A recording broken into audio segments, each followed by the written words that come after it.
saya nak share satu game ni di mana kita boleh latih leadership. Nama game ni Final Fantasy. Mungkin orang pelik, ya betul game boleh tolong. Saya bagi tahu sebab dia. Okay, dalam game Final Fantasy ni, especially yang turn-based game lama tu, dia ada karakter warrior, dia ada karakter mage, healer, archer, maybe ninja dan banyak lagi lah kelas. So karakter-karakter ni dan kelas-kelas ni mempunyai kelebihan yang berbeza-beza.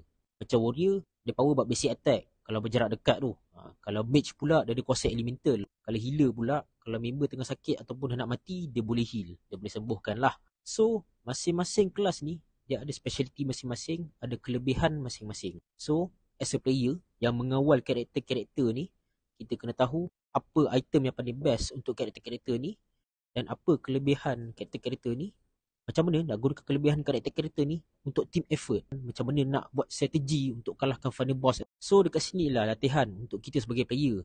Kita tahu tim-tim kita punya kelebihan, macam mana kita nak utilize dia punya full potential, macam mana kita nak buat strategi untuk menang. So di sini lah saya kata kita boleh improve leadership, kita boleh improve cara kita susun, cara kita strategi, cara kita kenal potensi setiap seorang dalam tim kita. Walaupun sekadar game, sebenarnya kita boleh improve. Saya nak beritahu sebenarnya ada macam-macam cara untuk kita latih leadership kita walaupun bukan di posisi ketua. Contoh boleh main game, ada orang join volunteer macam khidmat masyarakat kan. So tak ada masalah kalau kita rasa macam macam mana nak latih leadership ni, orang tak pilih aku jadi leader. Tak apa, kita boleh train seorang-seorang and start from now. Cuba try latih skill kepimpinan kita.